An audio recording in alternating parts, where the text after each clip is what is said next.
नमस्कार, मैं रचना शर्मा चढ़ती कला टाइम टीवी देख रहे सभी दर्शकों का स्वागत करती हूं। आप देख रहे हैं टॉप 10 न्यूज।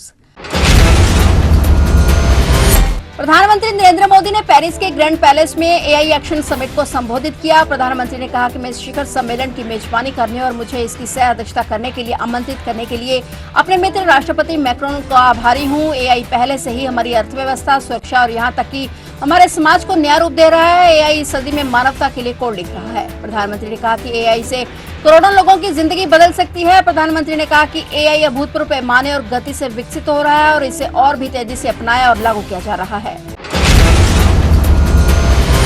अमेरिका में कथित अवैध प्रवासियों के खिलाफ चल रही कार्रवाई के बाद अब ब्रिटेन में भी ऐसे ही कदम उठाए गए हैं। हाल ही में ब्रिटिश सरकार ने अवैध रूप से काम कर रहे प्रवासियों पर बड़ा एक्शन लिया है। गृह मंत्री यूवेट कूपर के नेतृत्व में ब्रिटेन में बॉर्डर फोर्स और अन्य कानून प्रवर्तन एजेंसियां अवैध प्रवासियों की धरपकड़ के लिए अभियान चला रही हैं। यह कार्रवाई तब शुरू हुई जब कीर स्टारमर ने प्रधानमंत्री के रूप में अपनी जिम्मेदारी संभाली। ब्रिटेन में जनवरी 2025 में 828 स्थानों पर छापेमारी की गई, जो कि जनवरी 2024 की तुलना में 48% ज्यादा है। इस कार्रवाई में अब तक 609 लोग गिरफ्तार किए गए हैं, जो कि पिछले साल के मुकाबले 73% अधिक है। सरकार का कहना है कि यह अभियान केवल अवैध प्रवासियों की पहचान करने के लिए नहीं, बल्कि इस अवैध प्रवासन से भी जुड़े अपराधों को खत्म करने के लिए किया गया है। ब्रिटेन की सरकार द्वारा उठाए गए इन कदमों से यह साफ है कि वह अवैध प्रवासियों के खिलाफ कार्रवाई को और तेज करना चाहती है। इसके साथ ही सरकार की कोशिश है कि देश में आने वाले प्रवासियों के लिए सही प्रक्रिया तय की जाए, ताकि उन पर कोई गलत असर न पड़े। पार्टी सुप्रीमो अरविंद केजरीवाल ने दिल्ली के कपूरथला हाउस में पंजाब के मुख्यमंत्री भगवंत मान, मंत्रियों और विधायकों के साथ बैठक की। बैठक में हाल ही में हुए दिल्ली विधानसभा चुनावों में आपके प्रदर्शन की समीक्षा की गई और 2027 के पंजाब विधानसभा चुनावों की योजनाओं पर चर्चा की गई। बैठक में पंजाब से राज्यसभा सदस्य राघव चड्ढा और संदीप पाठक सहित वरिष्ठ नेता भी उपस्थित थे। बैठक के दौरान केजरीवाल ने दिल्ली चुनाव प्रचार में भाग लेने वाले पंजाब के आप विधायकों को धन्यवाद दिया। बैठक के बाद मुख्यमंत्री भगवंत मान ने कहा कि आप पार्टी ने पिछले 10 सालों में दिल्ली में काफी काम किया है। जीत और हार चलती रहती है, वे पैसा बांटने की राजनीति नहीं करते। वहीं उन्होंने दिल्ली में बहुत मेहनत की थी, उन्होंने पहले भी ऐसा किया है और आगे भी ऐसा ही करेंगे। वे पंजाब को एक आदर्श राज्य बनाकर देश के सामने पेश करेंगे। दिल्ली विधानसभा चुनाव की वोटिंग से एक दिन पहले आम आदमी पार्टी के नेताओं ने बीजेपी पर उनके 16 उम्मीदवारों को 15 करोड़ रुपए का ऑफर देने और मंत्री बनाने का आरोप लगाया था। अब इस मामले में आम आदमी पार्टी के खिलाफ जल्दी बड़ी कार्रवाई हो सकती है। इस मामले में दिल्ली भ्रष्टाचार निरोधक शाखा एसीबी ने शुक्रवार को आम आदमी पार्टी के प्रमुख अरविंद केजरीवाल को कानूनी नोटिस भेजकर इन आरोपों के बारे में विवरण और सबूत मांगे थे, लेकिन केजरीवाल ने नोटिस का कोई जवाब नहीं दिया है। सूत्रों के मुताबिक अब आप नेताओं के खिलाफ सोशल मीडिया पर अफवाह फैलाने, पैनिक क्रिएट करने समेत अन्य उचित धाराओं में कार्रवाई की जा सकती है। दिल्ली के उपराज्यपाल वीके सक्सेना ने आपके नेताओं के आरोपों की जांच एसीबी से कराने के आदेश दिए थे।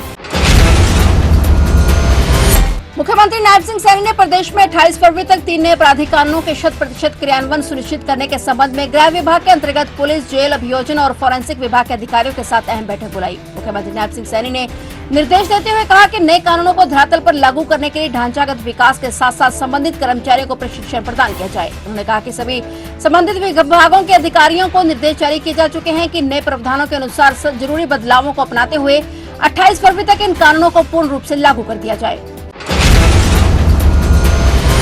किसान नेता जगजीत सिंह डल्लेवाल का आमरण अनशन दाता सिंह वाला खनौरी किसान मोर्चे पर लगातार जारी है। 7 दिनों के बाद डॉक्टरों के अथक प्रयासों के बाद ड्रिप के माध्यम से उनकी मेडिकल सहायता फिर से शुरू हो गई है। दोनों हाथों की सभी नसें ब्लॉक होने की वजह से पिछले 6 दिनों से उनकी मेडिकल सहायता बंद थी। वे कई दिनों से बिना मेडिकल सुविधाओं के ही अनशन पर थे, क्योंकि उनकी अधिकतर नसें ब्लॉक हो गई थी और जिस कारण डॉक्टरों को उन्हें मेडिकल सुविधाएं देने में दिक्कत आ रही थी। लेकिन डॉक्टरों के अथक प्रयासों के बाद अब उन्हें ड्रिप दी जा रही है। बता दें कि पंजाब और हरियाणा के खनौरी बॉर्डर पर किसान नेता जगजीत सिंह डल्लेवाल के अनशन के 77 दिन हो गए हैं। आज उनका अनशन 78वें दिन में है।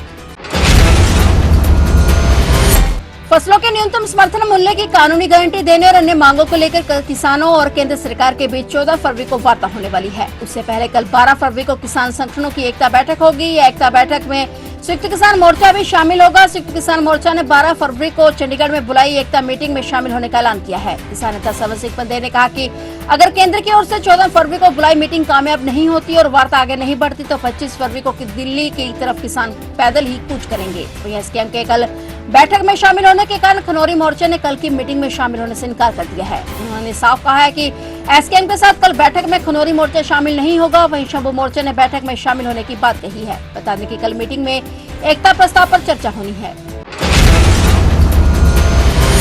प्रयागराज महाकुंभ में आस्था का जनसागर थमने का नाम नहीं ले रहा। पिछले करीब 1 महीने से संगम की रेती पर नहीं बल्कि प्रयागराज की गली चौराहों पर जन सैलाब उमड़ा पड़ा है और लगभग 1,40,00,000 लोग हर रोज त्रिवेणी संगम में डुबकी लगाकर पुण्य कमा रहे हैं। महाकुंभ के जरिए सनातनियों की आस्था और श्रद्धा की बेमिसाल लहर देखने को मिल रही है। 9 फरवरी तक 43 करोड़ से अधिक श्रद्धालुओं ने संगम में स्नान कर नया कीर्तिमान स्थापित किया था। सुरक्षा, स्वच्छता और प्रबंधन के शानदार प्रयासों ने महाकुंभ को ऐतिहासिक बना दिया है। आस्था के इस महामेले ने न केवल भारत बल्कि पूरी दुनिया के सनातन संस्कृति प्रेमियों को एक सूत्र में बांधने का काम किया है।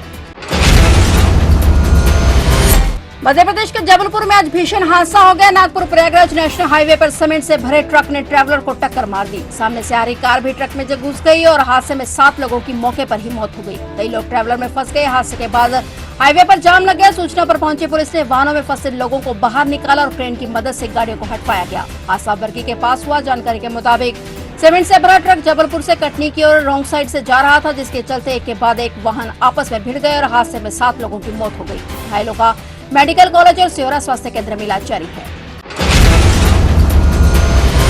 हरियाणा के विधानसभा चुनाव में हार के बाद गठबंधन नहीं करने का जो ठीकरा आम आदमी पार्टी ने कांग्रेस के सिर फोड़ा था, वही ठीकरा कांग्रेस ने दिल्ली के चुनाव में आम आदमी पार्टी के सिर फोड़ा है। कांग्रेस के हरियाणा के अध्यक्ष चौधरी उदयभान ने कहा कि दिल्ली में जिन सीटों पर हमने चुनाव लड़ने की उम्मीद की थी वे सीटें अब आम आदमी पार्टी ने हमें नहीं दी, जिस कारण वहां कांग्रेस और आपका गठबंधन नहीं हो सका। चंडीगढ़ स्थित पार्टी कार्यालय में मीडिया से बात करते हुए हरियाणा कांग्रेस के अध्यक्ष चौधरी उदयभान ने कहा कि दिल्ली में कांग्रेस का वोट प्रतिशत बढ़ा है और पहले हमारा वोट प्रतिशत 4 था, जो अब बढ़कर 6.4% हो गया है। फिलहाल टॉप 10 न्यूज में इतना ही और नए समाचारों के साथ फिर से हाजिर होंगे। तब तक के लिए देखते रहिए चढ़ती कला टाइम टीवी।